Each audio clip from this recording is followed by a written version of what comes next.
ఇప్పుడు ఈ ఎవిస్ హాస్పిటల్ని సంప్రదించండి. స్కానింగ్ కూడా ఫ్రీగా చేస్తున్నారు. Avis hospitals. వాగర్థావివ సంపృక్తౌ వాగర్థ ప్రతిపత్తయే జగతః పితరౌ వందే పార్వతీ పరమేశ్వరౌ. ఆదిత్యాయ చ సోమాయ మంగళాయ బుధాయ చ గురుశుక్ర శనిభ్యశ్చ రాహవే కేతవే నమః. శృంగేరి జగద్గురు పీఠాధిపతులకి, కంచి పీఠాధిపతులకి నమస్కారములు తెలియచేసుకుంటూ కార్యక్రమాన్ని ప్రారంభిద్దాం. జూలై నెల 16వ తారీఖు నుంచి 31వ తారీఖు వరకు ద్వాదశ రాశుల వారికి సంబంధించినటువంటి శుభ అశుభ ఫలితాలు, ఏ రోజుల్లో మానసికంగా ఆనందంగా ఉంటారు, ఏ రోజుల్లో అసంతృప్తి ఆందోళనతో ఉంటారు, అలాగే ఏ రోజుల్లో ఖర్చులు ఎక్కువగా ఉంటాయి, ఏ రోజుల్లో ఆదాయ మార్గాలు ఎక్కువగా ఉంటాయి, ఉద్యోగ సమస్యలు, ఇలాంటి వివరాల గురించి క్లుప్తంగా తెలియజేసే ప్రయత్నం చేస్తాను. కాబట్టి వీక్షించేటువంటి ప్రేక్షకులకి చిన్న గమనిక, మీరు మీ యొక్క జన్మ నక్షత్రం ఏదైతే ఉంటుందో ఆ నక్షత్రం ప్రకారం ఉన్నటువంటి రాశినే మీరు పరిగణనలోకి తీసుకోవాలి. నామ నక్షత్రం పేరు మీద ఉన్నటువంటి రాశిని తీసుకోకూడదు. జన్మ నక్షత్రం లేని వాళ్ళు నామ నక్షత్రం పేరు మీదనే చూసుకోవాలి. పైగా చాలామంది సన్ జొడాయిక్ సైన్ అంటే ఈ మంత్ నుంచి ఈ మంత్ మధ్యలో పుట్టినటువంటి వాళ్ళు ఒక రాశికి చెందుతారని చెప్పి సూర్యమాన సిద్ధాంతం ప్రకారం ఉంటుంది. అది ఈ చెప్పబోయేటువంటి ఫలితాలకి అది ఏమాత్రం కూడా సరిపోదు. అది విషయాన్ని గమనించుకొని చూసుకోవాలి. కాబట్టి జన్మ నక్షత్రము, జన్మ రాశి లేదా ఈ రెండు లేకపోతే నామ నక్షత్రము, నామరాశి మీద ఉన్నటువంటి వివరాలనే మీరు ఆ రాశి ప్రకారమే చూసుకుంటే మీకు రమారమిగా మీ ఈ చెప్పబడే ఫలితాలు మీకు సరిపోతాయని చెప్పవచ్చు. ఇక కార్యక్రమంలోకి బయలుదేరదాం. జూలై 16వ తారీఖు నుంచి 31వ తారీఖు వరకు వృశ్చిక రాశిలో జన్మించినటువంటి వారికి ఏ విధంగా ఉండబోతుందో తెలుసుకునే ప్రయత్నం చేద్దాం. ప్రధానంగా ఈ యొక్క వృశ్చిక రాశిలో జన్మించినటువంటి వారికి శుక్రుడు అనుకూలంగా లేడు. కాబట్టి ఈ మాసం వరకు 16 నుంచి 31వ తారీఖు వరకు, మ్యాక్సిమం 27వ తారీఖు వరకు జాగ్రత్తలు పాటించండి. భాగస్వామ్యంలో వ్యాపారస్తుల మధ్య కానీ లేదా జీవిత భాగస్వామితో కానీ కొంత అనవసరమైన పొరపచ్చాలు వచ్చే అవకాశం. ఇది కావాలని కాదు, ఏదో ఒక సందర్భంలో వాగ్వివాదాలు చోటు చేసుకోవడం, అనవసరంగా నిందించుకోవడం కానీ, లేకపోతే అప్రయత్నంగానైనా కానీ మాటలు పెరగడం, తద్వారా బంధము ఇబ్బంది పడే అవకాశం ఉంటుంది. కాబట్టి జాగ్రత్తలు పాటించండి. చాలా మటుకు సమస్యలు ఉన్నప్పుడు మౌనాన్ని ఆశ్రయిస్తే చాలా మటుకు సమస్యలు తగ్గుముఖం పడతాయి. ఇక 27వ తారీఖు నుంచి అప్పటి వరకు సమస్యలు ఎదుర్కొనేటువంటి ఆ 27 ఆఖరి 5 రోజులు మాత్రం సంతోషదాయకంగా ఉంటుంది. అప్పుడు సమస్యలు పరిష్కారం అవుతాయి. దాంపత్య, భాగస్వామ్య, వ్యాపారస్తుల సమస్యలు. ఇక గురువు అనుకూలంగా లేని కారణం చేత ధనపరమైనటువంటి నిర్ణయాల విషయంలో జాగ్రత్తలు పాటించండి. కీలకమైన అడుగులు వేస్తారు కాబట్టి జాగ్రత్తలు పాటించండి. ఇక రవి కూడాను అనుకూలంగా లేని కారణం చేత ముఖ్యంగా దూర ప్రాంత ప్రయాణం చేసే అవకాశం ఉంటుంది. కావున జాగ్రత్తలు పాటించండి. అధికారుల యొక్క ఆగ్రహానికి గురయ్యే అవకాశము ఈ రవి సంచార ప్రభావం. అలాగే బుధుడు కూడా అనుకూలంగా లేడు కాబట్టి పెట్టుబడులు పెట్టడానికి ఇది ఏమాత్రం సమయం మంచిది కాదు.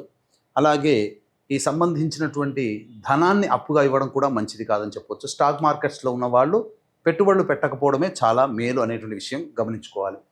ఇక కుజుడు, కేతువు ప్రధానంగా ఈ వృశ్చిక రాశి వారికి కుజకేతు గ్రహ ప్రభావం కూడా అనగా దశమ కుజు యొక్క ప్రభావము ఇతరులతో అనవసరమైనటువంటి వాగ్వివాదాలు కలుగుతాయి. మీలో కోపం అధికంగా వస్తుంది. కేతు చేసేటువంటిది ఏ నిర్ణయాన్ని సరిగ్గా తీసుకోలేకపోవడం, ప్రతి నిర్ణయంలో కూడా ముందడుగు వెనకడుగు అన్నట్టుగా ఉంటుంది తప్ప ఒక సక్రమంగా వేయలేకపోవడం అనేటువంటిది జరుగుతుంది. ఇక 29వ తారీఖు నుంచి కుజుడు అనుకూలంగా ఉన్నటువంటి కారణం చేత ఆఖరి 3 రోజుల్లో కుజుని యొక్క ప్రభావం వలన మీరు ఏదైతే సంకల్పం చేస్తున్నారో ఈ మాసంలో జరగాలని 29 తర్వాత వాటికి సంబంధించినటువంటి కదలిక ఏర్పడుతుంది. కొంతవరకు మీరు ప్రాస్పరిటీలోనే ఉంటారని చెప్పవచ్చు. ఇక అర్ధాష్టమ రాహువు అలాగే శని వక్రీకరించినటువంటి కారణం చేత అర్ధాష్టమ శని దోష ప్రభావం, ఈ కారణం చేత కొంత ఇబ్బందికర పరిస్థితులు అని చెప్పొచ్చు. ఏ తర్వాత చెప్పొచ్చేది ఏమిటంటే అన్ని గ్రహాలు కూడా వృశ్చిక రాశి వారికి కర్కాటక సింహరాశిలో లాగానే శుక్రుడు ఎలాగో అనుకూలంగా లేడు, గురువు అనుకూలంగా లేడు, రవి బుధులు, కుజకేతువులు, రాహువు, శని, అసలు ఏ గ్రహాలు కూడా వృశ్చిక రాశి వారికి అంత అనుకూలంగా ఈ సంచారము కనబడటం లేదు. ముఖ్యంగా శని రాహువు చేరినటువంటి కారణం చేత పిశాచ యోగ ప్రభావం కలన తల్లిగారి ఆరోగ్యం పట్ల శ్రద్ధ వహించాలి. వాహనాన్ని నడిపేటప్పుడు వృశ్చిక రాశి వారు జాగ్రత్తలు పాటించాలి. ఇది గమనించాల్సినటువంటి అంశం. కాబట్టి జాగ్రత్తగా ఉండండి. చెప్పినటువంటి పరిహారాలు చక్కగా చేసుకోండి. దైవానికి దగ్గరగా ఉండి పరిహారాలు చేసుకుంటే ఇంకా మేలని విషయాన్ని గమనించుకోవాలి.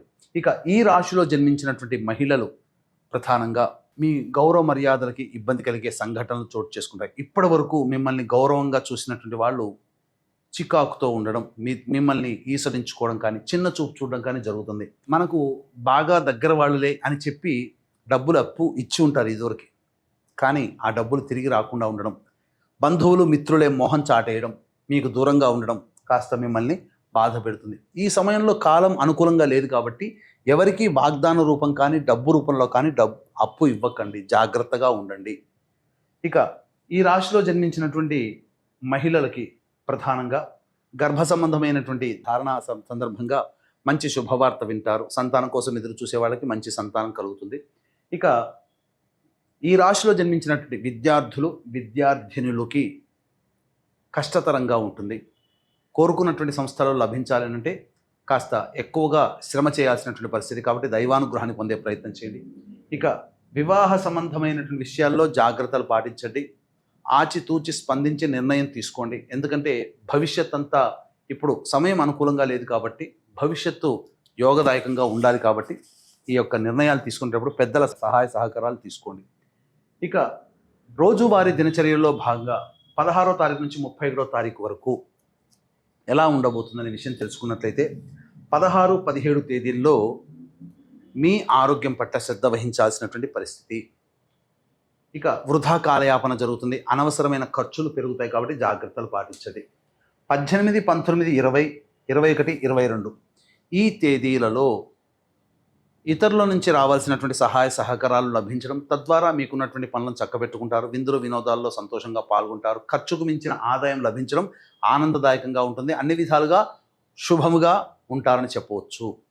ఇక వీక్షించేటువంటి ప్రేక్షకులు కూడా కాశీ విశ్వేశ్వరుని యొక్క ఆజ్ఞ మేర కాశీ క్షేత్రంలో ఉండడం జరుగుతుంది. గురువారము అమావాస్య కలిగినటువంటి పునరోసు కలిగినటువంటి 24వ తేదీన ఆ రోజున తండ్రి వైపు 3 తరాలు, తల్లి వైపు 3 తరాల్లో మరణించిన వారి ఆత్మతృప్తి కోసం, ఎందుకంటే ఎక్కడ పిండ ప్రదానం జరిగినా ఈ యొక్క దేవతలు తీసుకుని వెళ్ళి ఆ భాగాన్ని ఇస్తారు. కానీ కాశీక్షేత్రంలో జరుగుతున్నప్పుడు సాక్షాత్తు పితృదేవతలే ఆ ఫలితాన్ని తీసుకుంటారు. కాబట్టి అవకాశం ఉన్న వాళ్ళు బ్రాహ్మణుని కర్తగా పెట్టి పిండ ప్రదాన కార్యక్రమం, తర్పణాది కార్యక్రమాలు చేయించడం జరుగుతుంది. అలాగే రాత్రిపూట అమావాస్య, పుష్యమి నక్షత్రం కలిసినటువంటి అద్భుతమైన రోజు గురు అమావాస్య. ఆ రోజున జాతకరీత్యా ఉన్నటువంటి సమస్యల పరిష్కారం కోసం, విద్య, వివాహ, ఉద్యోగ, దాంపత్య, అనారోగ్య సమస్యల పరిష్కారం కోసం క్షేత్ర పాలకురాలు వారాహి మరియు క్షేత్ర పాలకుడు కాలభైరుని యొక్క హోమాలతో పాటుగా ప్రత్యంగిర, బగళాముఖి, రాజశ్యామల హోమాదులు, సుదర్శన హోమాలు జరిపించడం జరుగుతుంది. రాత్రిపూట అవకాశం ఉన్న వాళ్ళు కార్యక్రమ తదనంతరం కాంటాక్ట్ చేసి పిండ ప్రదానము, సర్వదోష నివారణ పూజల హోమాల్లో పాల్గొనే ప్రయత్నం చేయండి. గురువారం రోజు సాయంకాలం వరకు అవకాశం ఉంది కార్యక్రమంలో నమోదు చేసుకోవడానికి. ఇక 23, 24 తేదీల్లో చూసుకున్నట్టయితే ఖర్చులు అధికంగా ఉంటాయి. అలాగే ప్రశాంతత లేని జీవితాన్ని గడపాల్సినటువంటి పరిస్థితి. ముఖ్యంగా ఏ పని చేయాలన్న ఆసక్తి ఉండదు. కొంత సమస్యాత్మకంగా ఉండేటువంటి సమస్య అని చెప్పవచ్చు. ఇక 25, 26 తేదీల్లో సంతానం మూలకంగా విభేదాలు, సంతానం మూలకంగా ఖర్చులు ఉంటాయి. తండ్రి గారి ఆరోగ్యం పట్ల శ్రద్ధ వహించాల్సినటువంటి పరిస్థితి. తర్వాత కొంత ఇబ్బందికర పరిస్థితులు అనేటువంటివి ఉండక తప్పదు. కాబట్టి జాగ్రత్తలు పాటించండి. ఖర్చులు కూడా అధికంగా ఉంటాయి. 27, 28, 29, 30, 31 ఈ 5 రోజుల్లో ఆనందకరంగా జీవితాన్ని గడుపుతారు. ఉద్యోగ, వృత్తి, వ్యాపారాల్లో అన్ని శుభ పరిణామాలు చోటు చేసుకుంటాయి. ఖర్చుకు మించిన ఆదాయం లభించడం ద్వారా విందులు వినోదాల్లో పాల్గొని మీకున్నటువంటి సమస్యను పరిష్కరించుకుంటారు. నిరుద్యోగస్తులకి ఉద్యోగం లభించే అవకాశం ఉంటుంది. తర్వాత ఈ యొక్క వృశ్చిక రాశి వారికి గ్రహస్థితిగతులు అనుకూలంగా లేని కారణం చేత ప్రతిరోజు కూడాను నవగ్రహాల చుట్టూ శివాయ నమః అంటూ 27 ప్రదక్షిణలు చేసి ఈశ్వరుని దర్శించుకునే ప్రయత్నం చేయండి. తప్పకుండా మీకు ఉన్నటువంటి సమస్యలు పరిష్కారం అవుతాయి. అవకాశం ఉంటే కాశీక్షేత్రంలో జరిగే బ్రాహ్మణుని కర్తగా పెట్టి చేయించే పిండ ప్రదాన కార్యక్రమం మీ యొక్క జాతకరీత్యా ఉండే దోషాలకి సర్వదోష నివారణ పూజల హోమాలు రాత్రిపూట జరుగుతాయి కాశీక్షేత్రంలో. కాబట్టి అవకాశం ఉన్న వాళ్ళు కార్యక్రమ తదనంతరం కాంటాక్ట్ చేయండి. ఇప్పుడు చెప్పినటువంటి సమస్యల కంటే ఇంకా విభిన్నంగా మీరు సమస్యలు ఎదుర్కొంటున్నట్లయితే దగ్గరలోని మంచి ఉపాసనా పరులైనటువంటి జ్యోతిషుల్ని సంప్రదించి వారి సలహాలు సూచనలు పాటించండి. సర్వం శ్రీ ఉమామహేశ్వర పరబ్రహ్మార్పణమస్తు.